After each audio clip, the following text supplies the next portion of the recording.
감사드립니다. 오늘도 찬양처럼 성령의 단비가 우리 마음속에 가득가득 내리기를 원합니다. 그래서 마음도 평안하고 또 우리 말랐던 신앙도 성장하고 또 세상 속에 살아가는 동안에 하나님의 평안이 넘쳐나기를 원합니다. 오늘 우리 잘 아시는 그 고넬료에 관한 말씀입니다. 이 말씀을 여러 가지로 생각을 해보게 되면 고넬료를 부르시는 하나님, 또 베드로를 또 보내시는 하나님, 또 여러 가지로 볼 수 있겠지만 그 사람, 그 신앙이라고 하는 말씀의 제목입니다. 하나님이 하시는 일은 우리가 아무것도 예측할 수도 없고 판단할 수도 없습니다. 사도행전을 보게 되면 우리는 사도행전의 모든 사건의 중심은 예루살렘 교회라고 생각을 합니다. 틀리는 말씀은 아니죠. 그런데 예루살렘 교회뿐만이 아니고 하나님이 하시는 일은 여러 가지 장소, 또 여러 사람, 또 여러 시간을 따라 움직이시는 하나님이십니다. 그러기에 내가 예상했던 그런 일들과 그런 사람들과 그런 때라고 하는 자체를 아예 없는 것이 좋습니다.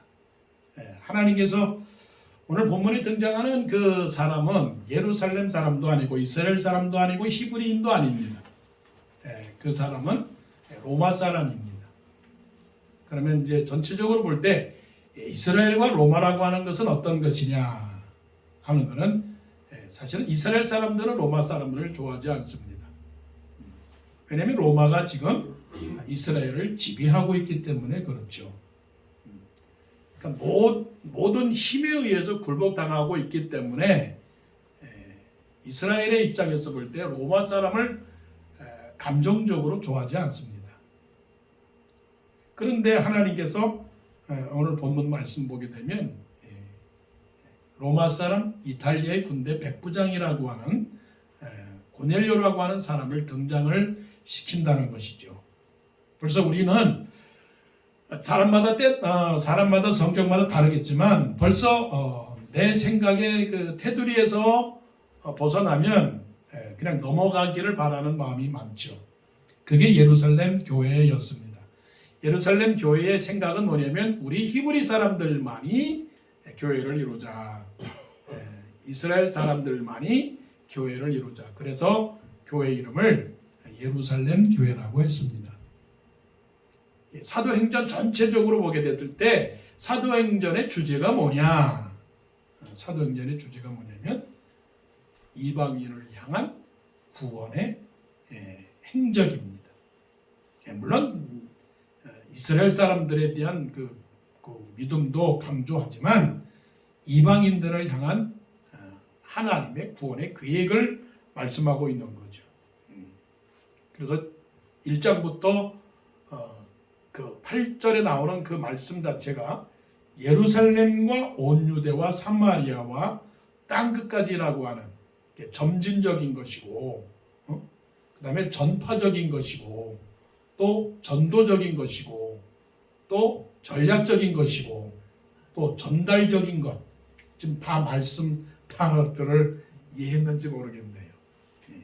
사도행전은 액체.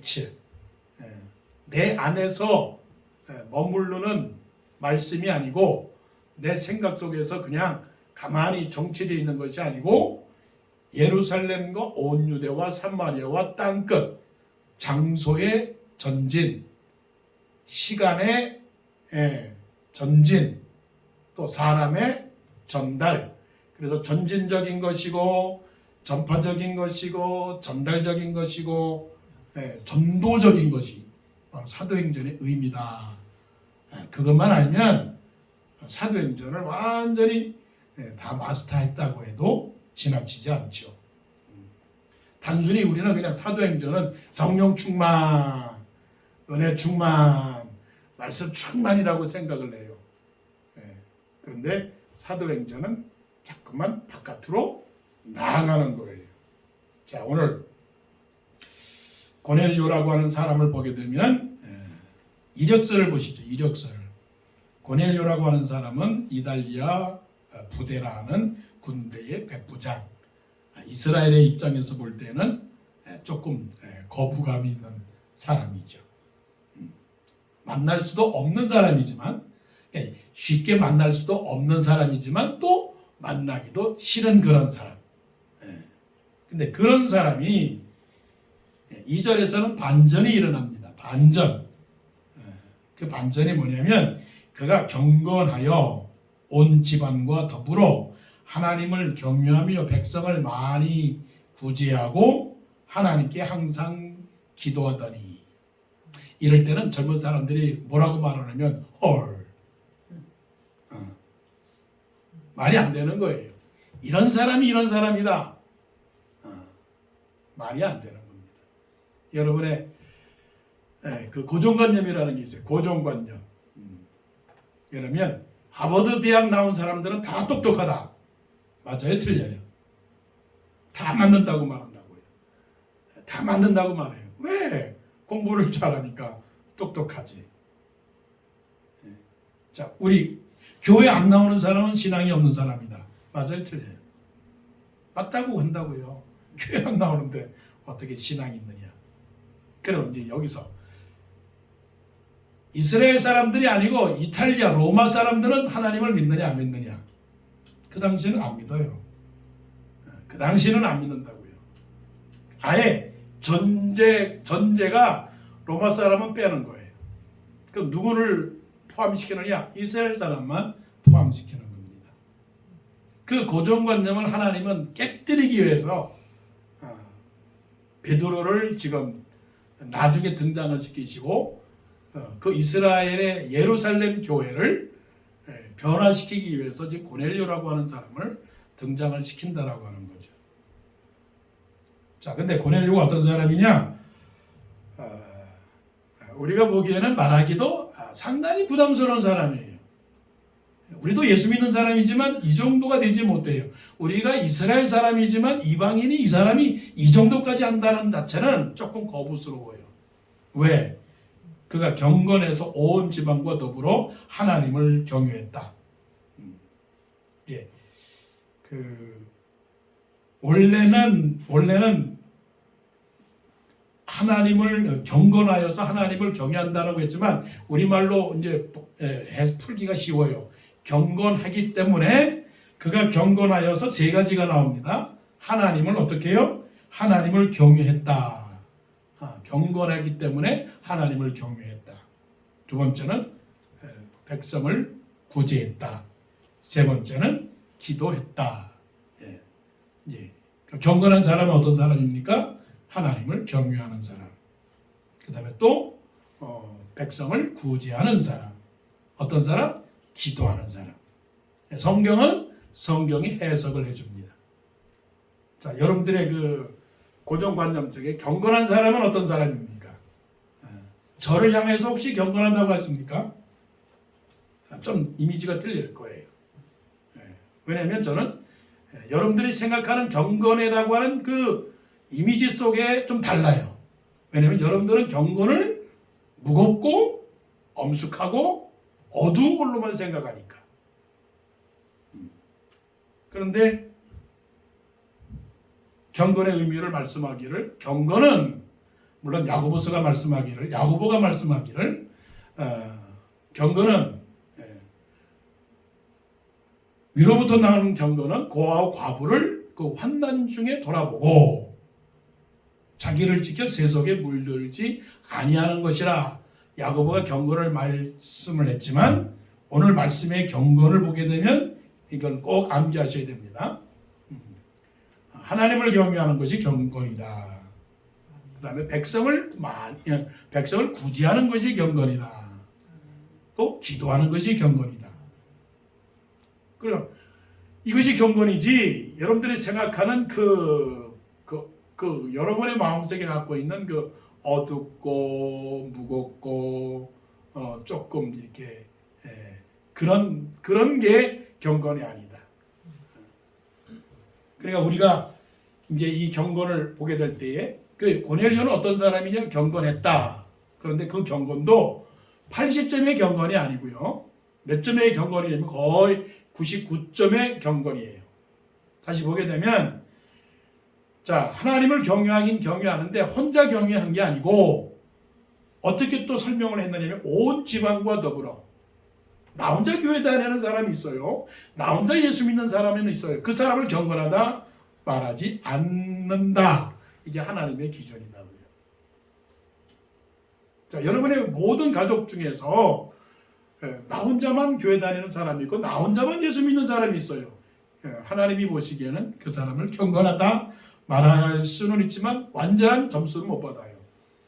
고넬료의 경건은 온 집안과 더불어, 그러니까 시아버지, 시어머니, 아들, 딸, 며느리, 사위, 손자, 손녀, 그리고 또 포함하면 집안에 있는 종들, 온 집안의 식솔들이 다 하나님을 경외한다고 그랬으니까 이게 쉽습니까? 쉽지가 않습니까? 어려워요. 어떻게 보면 불가능한 일입니다. 불가능한 일. 이스라엘 중에 이런 사람이 있을까요? 물론 욥은 그런 사람이 있습니다.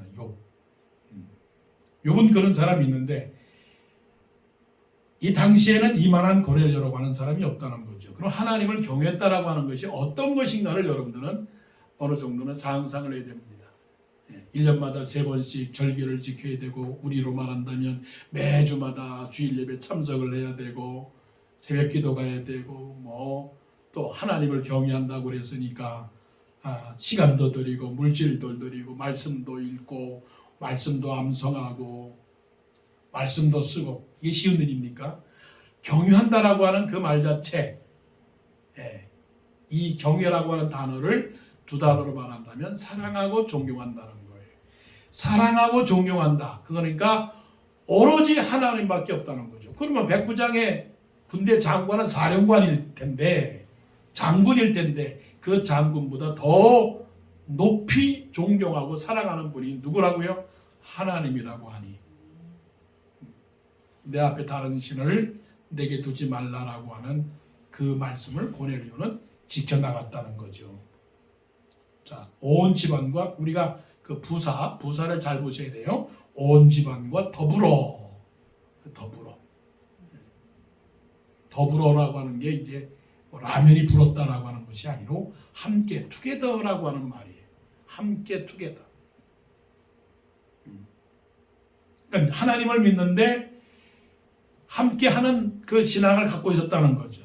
그 다음에 보게 되면 백성을 많이 구제하고,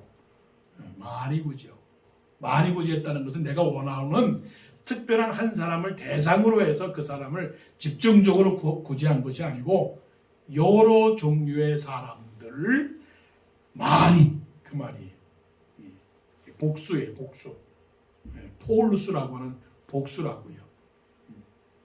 그러니까 내가 좋아하는 사람 한 사람을 구제한 게 아니라 백성을, 다른 NIV 성경에 보게 되면 generously라고 말하거든요.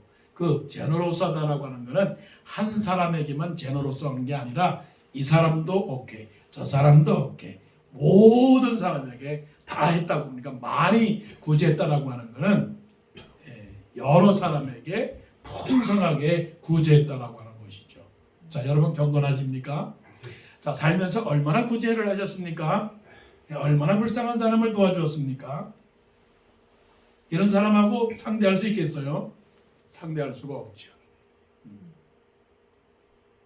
고넬료가 그런 사람이에요. 어디에서? 이스라엘 사람이 아니라 바리새인 같으면 어떻게 구제했겠어요? 여러분 저를 보세요. 제가 불쌍한 사람을 구제합니다. 와서 좀 보십시오. 예수님이 그것을 보셨기 때문에 말씀하시기를 오른손이 하는 걸 어떻게 해요? 왼손이 모르게 하라고 했고, 기도할 때는 어떻게 기도하라고요?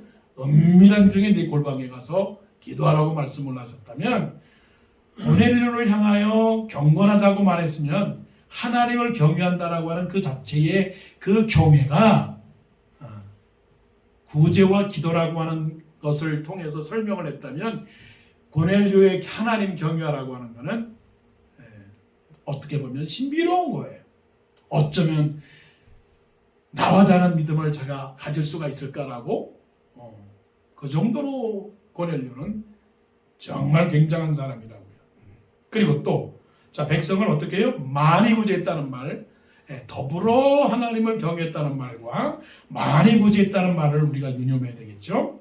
그 다음에 하나님께 항상 기도하더니, 하나님께 항상 기도했다고 그랬어요.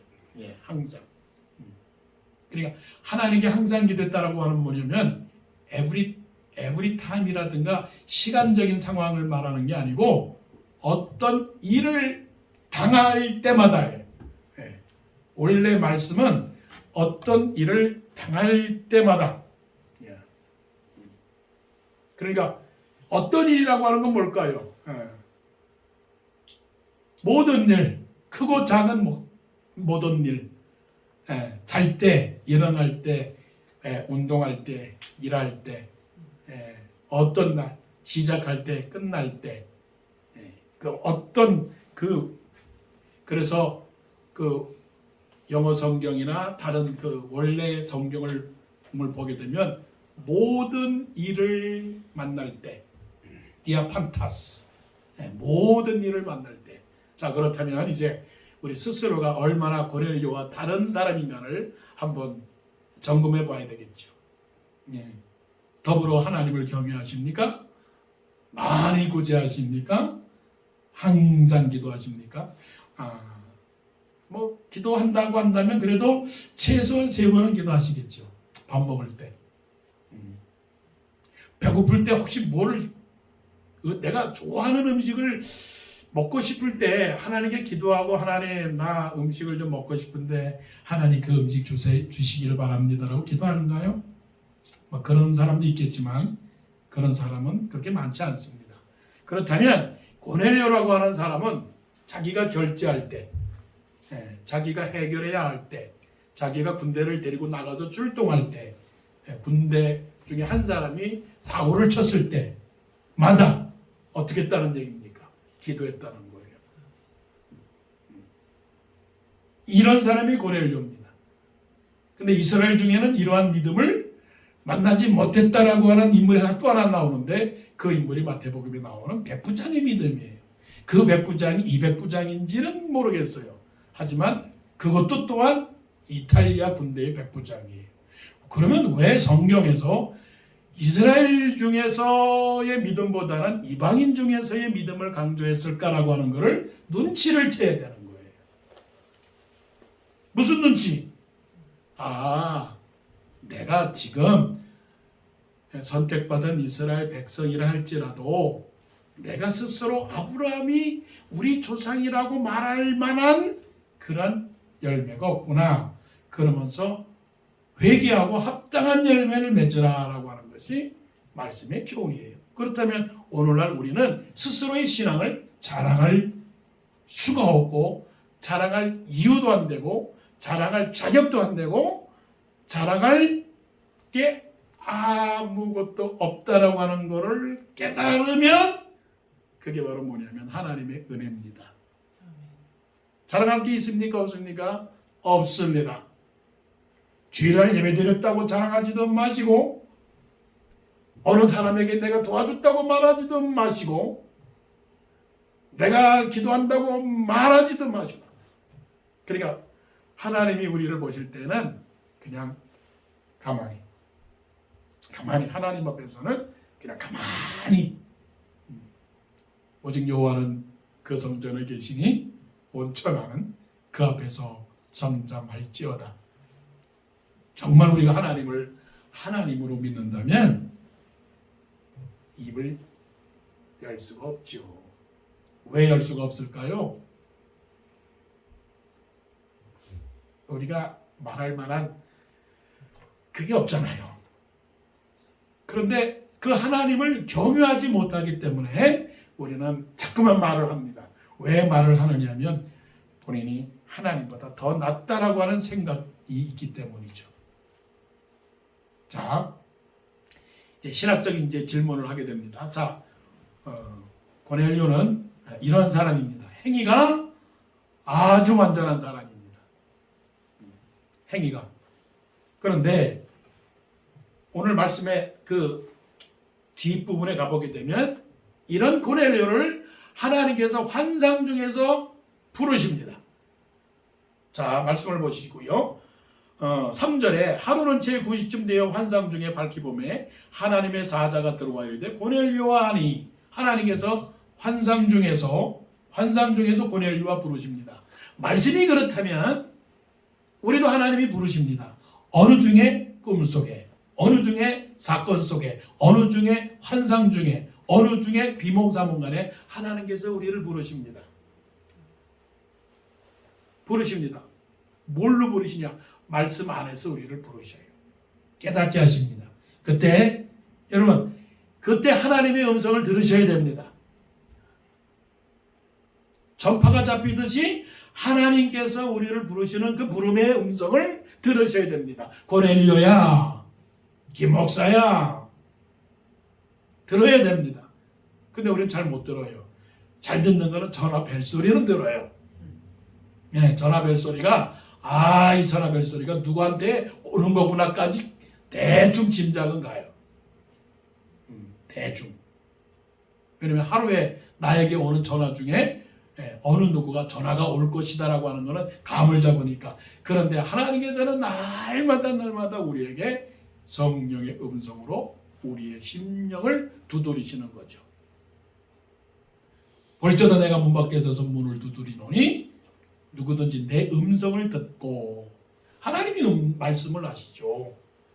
그러니까 고넬료가 그 천사의 음성을 듣고 두려워하면서 주여 무슨 일이니까 대답을 했을 때 내 기도와 구제가 하나님 앞에 상달되어 기억하신 바가 되었으니, 그러니까 내 기도와 구제가 하나님 앞에 상달되어 기억하신 바가 되었다.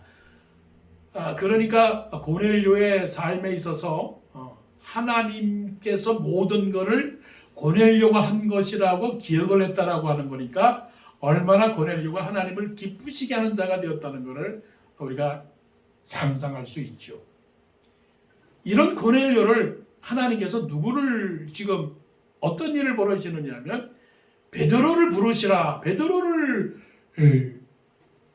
불러서 초청을 해서 요바에 있는 베드로를 불러서 너의 집으로 모셔오라고 말씀을 하십니다. 네. 고넬료는 구태여 베드로를 모실 이유는 없었지만 그래도 하나님께서 고넬료를 향해서 베드로를 통해서 지금 부르시는 작업을 하고 계시는 거죠. 하나님은 고넬료를 부르십니다.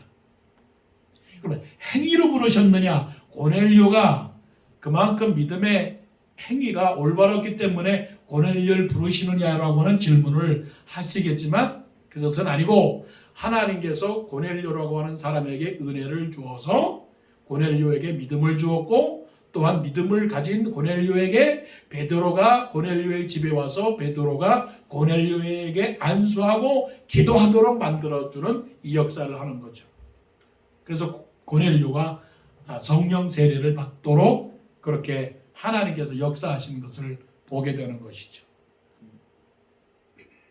그렇다면 우리는 이제 부름을 받은 우리가 고넬료와 같은 사람으로서 하나님 앞에 기억되고 하나님 앞에서 인정받는 사람으로서 살아가야 되기 때문에 우리는 고넬료를 우리 신앙의 하나의 벤치마킹으로 삼아야 되는 것이죠.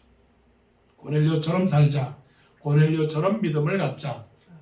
고넬료처럼 인생을 살다 보면 하나님이 좋아하시고 하나님이 기뻐하실 것이다.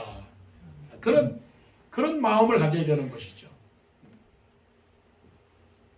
만일에 이런 가운데 이런 사람이 신앙인이 우리에게 있다. 고넬료 같은 사람이 있는데 고넬료가 우리와 다른 사람이지만 이 정도의 신앙을 갖고 있다라고 말하면 여러분들은 어떻게 생각을 하시겠어요? 혹시라도 북한 사람들 중에 혹시라도 꼭 실명을 거론한다면 김정은이가 이런 사람이라고 하는 믿음을 갖고 있다면 여러분 어떻게 하시겠어요? 아니면 푸틴이라고 하는 사람이 이런 믿음을 갖고 있다면 어떻게 생각하시겠어요? 그건 모르는 일이죠.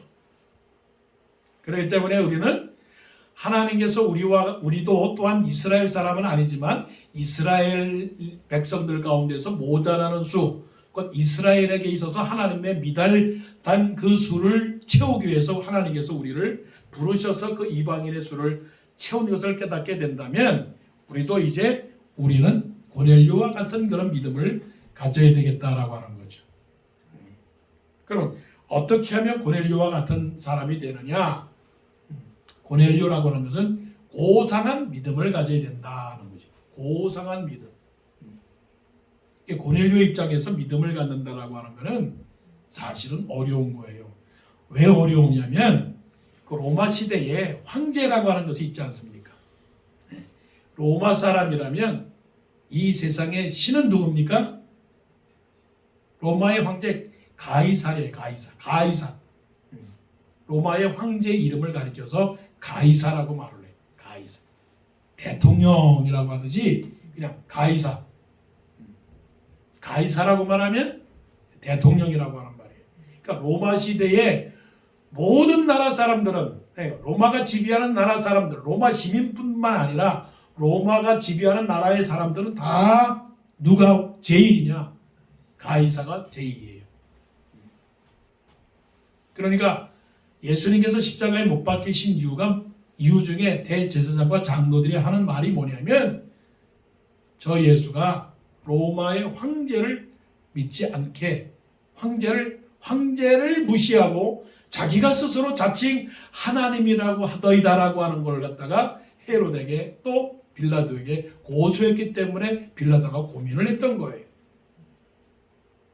그렇다면 백부장이 이탈리아의 군인으로서 로마 시민으로서 공무원으로서 황제의 생활비를 받으면서 하나님을 가이사보다 더 높은 존재로 인정하고 산다는 그 자체가 그렇게 만만하지는 않았을 것이다. 그러니까 우리는 고넬료의 신앙 아주 좋은 신앙이네. 하지만 고넬료의 입장에서 볼 때 그 상황은 보통 어려운 믿음이 아니었다라고 하는 거예요. 그 믿음은 자기 목숨을 거는 것, 자기 직업을 거는 것, 자기의 먹을 것을 거는 그런 위험한 도전이었다라고 하는 거예요. 그래서 고넬료의 믿음은 고상한 믿음이다. 자, 우리의 믿음은 어떤 믿음이냐? 고상한 믿음. 우리의 수준의 믿음은 고넬료와 같이 고상한 믿음이다. 고상한 믿음이 어떤 믿음이냐? 최고의 믿음. 최고의 믿음이다고요. 그러니까 최고의 믿음이라고 하는 것은 그 어떤 것보다 더 위에 있는 것을 없는 최고. 이 표현을 사도 바울이 표현을 했어요. 그러나 무엇이든지 내게 유익하던 것을 다 그리스도를 위하여 해로 여길 뿐더러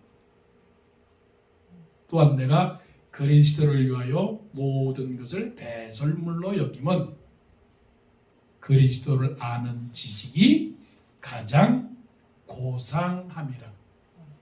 자, 그러면 이제 우리의 믿음은 어떤 믿음인지 한번 스스로 점검을 하셔야 되겠죠. 내 믿음이 내가 가지고 있는 믿음, 곧 믿음의 대상인 하나님이 내가 가지고 있는 모든 우선순위, 가치, 가격, 그것 가운데 가장 최고의 것이다. 하나님 외에는 그 모든 것도 다 쓸모없는 배설물이다. 그 믿음을 가지면 가장 고상한 믿음이죠. 그래서 믿음이라고 하는 것은 싸움입니다. 싸움. 이기느냐 지느냐에 대한 싸움입니다. 이 싸움이 어떤 싸움이냐면 십자가의 싸움이죠. 죽음의 싸움이죠. 버리는 싸움이죠.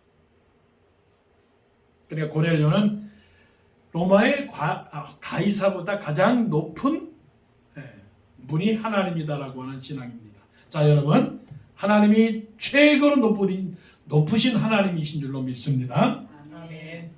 그 어떤 것도 그래서 복음이면 충분합니다. 하나님으로 만족합니다. 하나님이면 됩니다. 하나님이 모든 것 위에 모든 것입니다라고 우리가 고백하는 이유가 바로 그것입니다.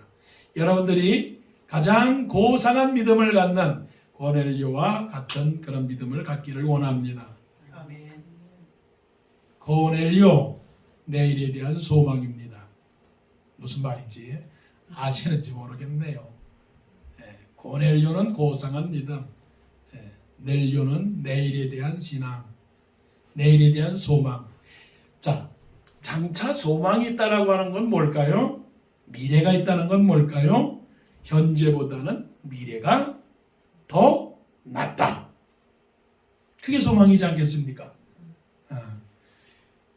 현재보다 미래가 더 안 좋다라고 말하는 것은 절망이고 현재보다 내일이 더 좋다라고 하는 것은 소망입니다. 자, 그러면 여러분 소망 가운데 사십니까? 절망 가운데 사십니까? 아마 그래서 사람들은 말하기를 항상 긍정적이 되어라, 긍정적이 되라고 하는 말씀을 하고 있는 거지만 사실 가장 긍정적인 사람은 가장 소망적인 사람입니다. 자, 우리의 소망이 어디일까요? 우리의 소망은 하늘나라에 있습니다. 하늘나라가 없다면 우리는 아무런 삶의 가치와 의미가 없습니다. 분명합니다. 여러분, 잘 될 것입니까? 못 될 것입니까? 잘 될 것입니다. 확실합니다. 현재보다는 내일이 확실히 좋습니다. 이게 뭐라고요? 소망입니다. 소망이에요. 그러니까 시간이 갈수록 우리는 결코 힘이 들거나 걱정하거나 염려하거나 두려워하거나 그럴 이유가 없어요. 성경에서 우리에게 항상 그렇게 말씀하셔요. 현재의 고난은 장차 우리에게 다가올 그 영광과 좋게 비교할 수 없도다. 얼마나 아름다운 말씀이에요. 하나님을 살아가는 자, 곧 그 뜻대로 부르심을 입은 자들에게는 모든 것이 합력하여 선을 이루느니라. 소망이 없기 때문에 우리는 항상 근심합니다. 염려합니다. 먹을 것을 걱정하고 내 몸을 걱정하고 내가 죽을 것을 걱정하고 내 자식들을 걱정하고 다 걱정합니다. 우리의 소망은 어디 있습니까? 하늘나라에 있습니다. 하늘나라에 우리께 다 있습니다. 하늘나라의 생명책에 우리 이름이 기록이 되어 있습니다. 생명책에 기록이 된 사람들에게는 하나님께서 상급을 주시는데 어떤 상급을 주시나요? 멸관을 주셔요. 지금도 아시안게임을 하지만 아시안게임이나 올림픽에서 1등을 하면 금메달을 주는데 그런 금메달하고는 틀린 크라운, 멸관을 주신단 말이에요. 멸관에 대한 기대, 멸관에 대한 소망, 멸관에 대한 확신이 없으면 소망이 없는 거예요. 이 소망을 항상 우리가 굳게 잡아야 돼요. 서로 돌아보아 사랑과 선행을 격려하며 우리가 믿는 도리의 소망을 흔들리지 않고, 우리가 믿는 도리의 소망이 뭐냐? 하늘나라 가면은 우리에게 큰 소망이 있다, 큰 상급이 있다. 내일에 대한 소망이 있는 사람은 어떻게 살아가느냐? 고넬료를 보니까 백성을 많이 구제하고 이 땅에 살아가는 동안에 없어지는 게 아니고 사라지는 게 아니라 다 어디에요? 천국 창고에 다 기록이 되는 줄로 믿습니다. 아멘. 그래서 하나님께서 우리가 저 소망의 나라에 가게 되면 이제 시상식이 있는데 그 시상식을 참여할 때 참 이런 생각이에요. 야, 성도들이 다 있는데 김범수 목사 그 상을 줄 텐데 저에게 주는 상이 여러분보다 부족하면 어떡할까? 그거 염려가 돼요, 안 돼요? 그래서 천국에 가면은 이상한 일이 3가지 있다고 그러잖아요. 오지 않을 사람이 천국에 왔고, 또 내가 천국에 왔고, 또 올 사람이 천국에 없다는 것이 이상한 일이라고 그렇게 말하는 얘기가 있지 않습니까? 여러분, 천국에 가면 무슨 상이에요? 큰 상급이 있습니다. 그래서 고넬료는 그 내일에 대한 소망이 있었기 때문에 백성을 어떻게 해요? 많이 구제하고. 그래서 예수님께서 말씀을 하셨어요. 예, 너희의 재물을 어디다 쌓아놓으라고요? 천국에다가 쌓아놓으라고. 이 세상의 창고에다가 쌓아놓으면 다 썩는다고 말씀을 했거든요.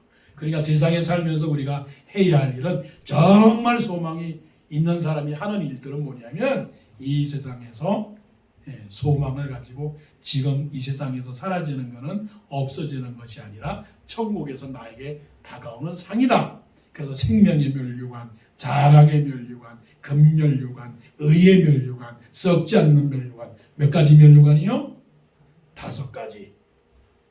생명의 면류관, 의의 면류관, 썩지 않는 면류관, 자랑의 면류관. 또 무슨 면류관? 금면류관. 예. 이런 면류관을 우리가 받을 것이죠. 그러면 그때 부자와 나사로를 통해서도 우리가 보게 되면 부자가 세상에 살아가는 동안에 호의호식하고 다 그렇게 살았지만 천국에 가니까 뭐가 없어요? 물 한 방울이 없단 말이에요.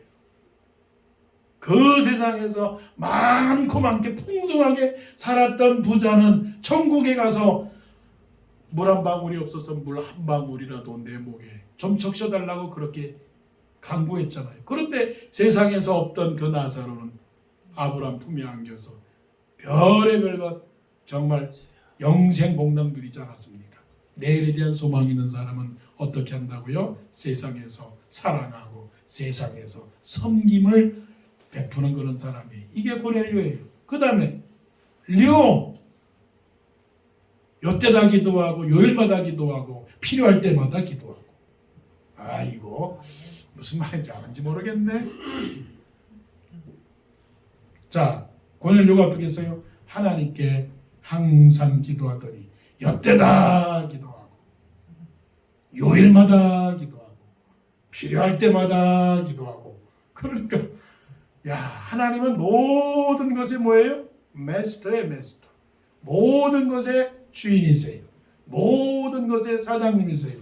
모든 것의 아버지세요. 모든 것의 전능자세요. 모든 것의 왕이세요. 모든 것의 의사세요. 모든 것의 선생이세요. 아, 얼마나 좋아요. 기도하는 사람에게는 뭐 걱정하거나 두려워할 일이 아무것도 없어요. 왜냐하면요, 하나님이 다 들어주시니까요. 그래서 기도가 특권입니다. 기도가 특권일 뿐만이 아니라 기도가 축복입니다. 최소한 하나님께서 우리에게 주신 그 모든 기도의 응답을 보세요. 얼마나 귀하고 귀한 것입니까? 우리가 몰라서 그렇지, 깨닫지 못해서 그렇지, 하나님께서 지금까지 살아오는 동안에 우리가 기도하고 바라고 원하고 바라고 원하고 기도합니다라고 우리가 복음서가 불렀듯이 이제부터는 무엇이든지 원하는 대로 기도하십시오. 그럼 하나님이 허락해 주십니다.